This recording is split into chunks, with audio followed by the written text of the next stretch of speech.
भारत व बिहार की धरती काफी समृद्धशाली है। इसमें प्रचुर मात्रा में उर्वरा शक्ति है। फिर भी आज कृषि क्षेत्र में कई गंभीर चुनौतियां हैं। जलवायु परिवर्तन, बाढ़, सुखाड़ आदि कई समस्याएं संतुलन बिगाड़ने लगती है। जल संकट को दूर करने के लिए जल संचयन पर ध्यान देना होगा।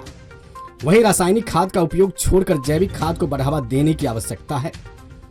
इसके लिए सभी कृषि वैज्ञानिकों को सामूहिक रूप से प्रयास करना होगा। देश के सर्वांगीण विकास के लिए सभी क्षेत्रों से सभी लोगों के द्वारा सामूहिक पहल करने की जरूरत है। ये उक्त बातें बसैठ चंदपुरा के कृषि विज्ञान केंद्र में आयोजित 3 दिवसीय अंतर्राष्ट्रीय कृषि सह स्वास्थ्य अमृत महोत्सव का दीप प्रज्वलित कर विधिवत उद्घाटन करते हुए सिक्किम के राज्यपाल गंगा प्रसाद ने कही। उन्होंने कहा कि जब तक कृषि को बढ़ावा नहीं दिया जाएगा तब तक देश के लोगों के साथ स्वास्थ्य की समस्या बनी रहेगी और तब तक देश की समुचित प्रगति संभव नहीं है।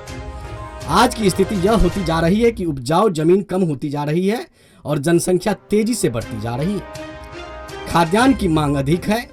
ऐसे में कृषि पर जोर देकर ही इसकी भरपाई की जा सकती है।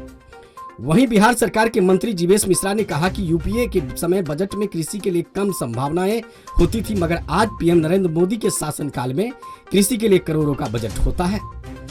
कृषकों के खाता में पीएम निधि सम्मान योजना के माध्यम से राशि दी जा रही है ताकि किसान खुशहाल हो। देश के किसानों के लिए एनडीए सरकार लगातार प्रयास कर रही है। भाजपा विधायक सह पूर्व मंत्री विनोद नारायण झा ने कहा कि पहले की तुलना में आज कृषि पर ध्यान कम दिया जा रहा है, जो दुखद है। इसी स्थिति को बदलने की जरूरत है। बेनीपट्टी के पश्चिमी भागों में जमीन 3 महीने जल जमाव के चपेट में होता है।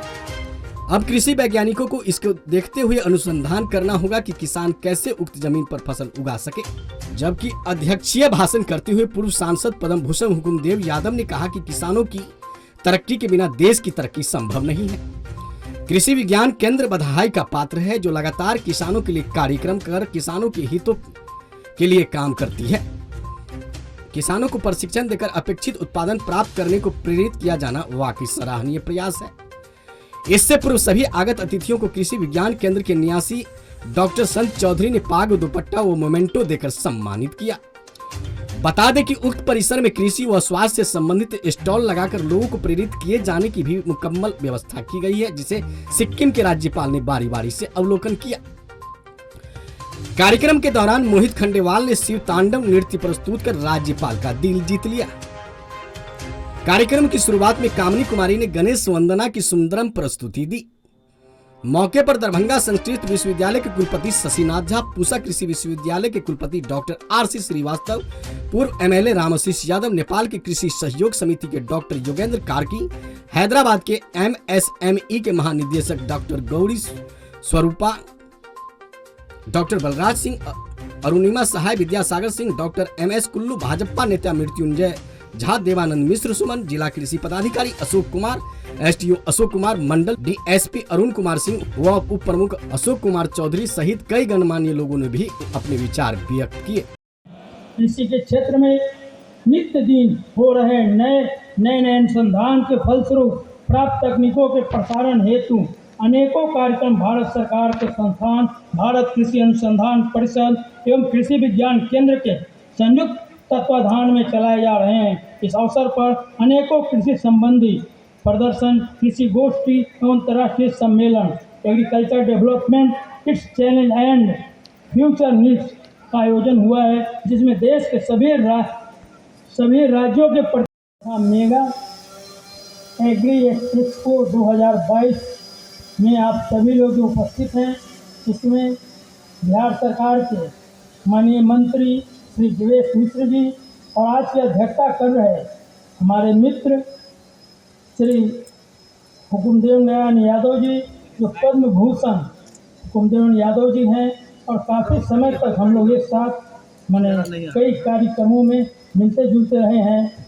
और इसके आयोजक श्री संत कुमार चौधरी जी, यहाँ पर माननीय विधायक श्री विनोद नारायण झा जी, डायरेक्टर, वहाँ से किसान आए और वो देख करके बहुत प्रसन्न हुए कि यहाँ की ज़मीन बिल्कुल इसके लायक है।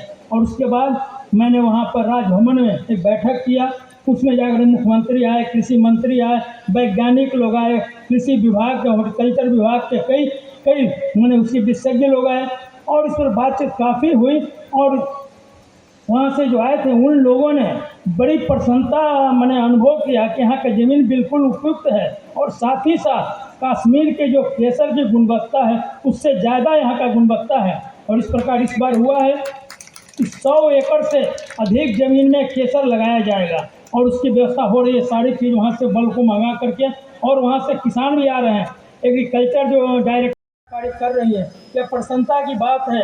इस न्यास के अध्यक्ष डॉक्टर संत कुमार चौधरी जी एवं अन्य न्यासी के अथक प्रयास से देश के विभिन्न हिस्सों में शिक्षा, स्वास्थ्य एवं कृषि के क्षेत्र में 51 संस्थानों का सफल संचालन हो रहा है, जिसको कि अभी संत कुमार जी ने कहा कि इसे बढ़ा करके हमें 101 करना है। उसमें सबों का सहयोग चाहिए, जिससे लाखों देशवासी लाभान्वित हो रहे हैं। शिक्षा, स्वास्थ्य एवं कृषि के क्षेत्र में इनका कार्य सराहनीय है।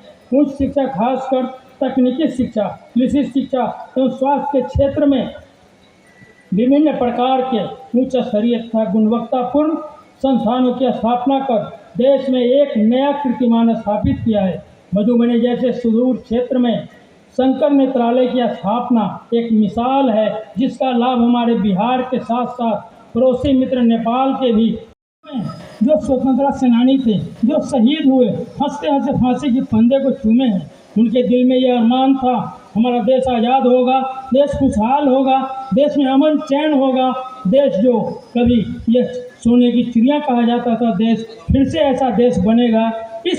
इस भावना को लेकर के लोगों ने हंसते हंसते प्राणों की आहुति दी है। फिर आज हम सबों का भी दायित्व है कि उन शहीदों को, उन स्वतंत्रता सेनानी को याद करते हुए और हम सभी लोग देश को आगे बढ़ाने में निरंतर कार्य करते रहें।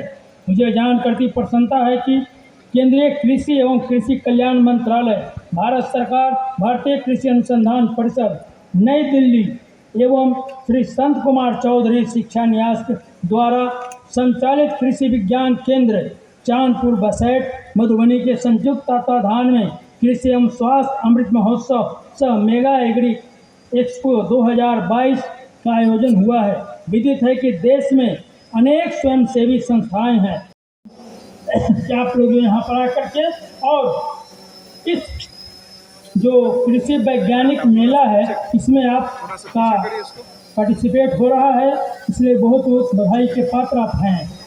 आज मैं अपने आप को बड़ा भाग्यशाली मानता हूँ कि जनक नंदिनी सीता माता की जन्मभूमि मिथिला में आने का सौभाग्य प्राप्त हुआ। मैं इस भूमि को नमन करता हूँ। मैंने जनक, जानकी, गौतम, कपिल, कनाद, वाचस्पति, मंडन तथा विद्यापति जैसे रत्नों के स्थान मिथिला के विषय में बहुत कुछ सुना है। कालिदास की पावन मिट्टी पर अपने आप को खड़ा पाकर मैं काफ़ी अभिभूत हूँ। हम लोग देश की स्वतंत्रता का 75वां अमृत महोत्सव मना रहे हैं। अब ये अमृत महोत्सव जो मना रहे हैं, इसकी हर जगह चर्चा, हर जगह प्रचार, इसके पीछे मकसद यही है उन लोगों को याद करना, उन शहीदों को याद करना, उन स्वतंत्रता सेनानियों को याद करना जिन्होंने देश की आज़ादी में अहम भूमिका निभाई। एक नहीं, लाखों लोग शहीद हुए, तब कहीं देश आज़ाद हुआ है। इस अमृत महोत्सव में उन्हें याद करते हुए और साथ ही साथ इस भारत को आगे बढ़ाना लाभ होगा, साथ ही साथ केसर की उत्पत्ति होने से भारत को कितना लाभ होगा। इसी प्रकार जो आज वैज्ञानिक लोग कई जगह आए हैं, अब यहाँ के ज़मीन का उसका मुआयना करें, यहाँ की ज़मीन किस लायक है, कौन सा फसल इसे यहाँ पर के लिए उपयुक्त होगा, इसके लिए आवश्यकता है और इसके लिए कार्य करना है। उतना ही नहीं, कई चीज़ किया। अब हमने वहाँ पर एक गांव को पहले गोद लिया था नवा सेतक को, तो उसमें कई ऐसा काम किया, उसका स्मार्ट क्लास बनाए, कई रोड बनाए, कई कृषि में सुधार किया। अभी दूसरे गांव को लिया, उसमें जाकर के कई प्रकार काम करके अभी एक हाल ही में वहाँ पर एक अमृत महोत्सव ग्रीन पार्क बहुत बड़ा बनाए और उसमें चिल्ड्रन पार्क बनाए। साथ ही साथ किसानों को कई प्रकार के उपलब्धि उसके बारे में बताए। आज वहाँ पर ही है कि वो ग्रीन पार्क जो बना है उससे 1 लाख। आप हमारे मधुबनी न्यूज को फेसबुक पे देख रहे हैं तो पेज को लाइक करें, यूट्यूब से देख रहे हैं तो हमारे चैनल को सब्सक्राइब करें और बेल आइकन को दबाना ना भूलें।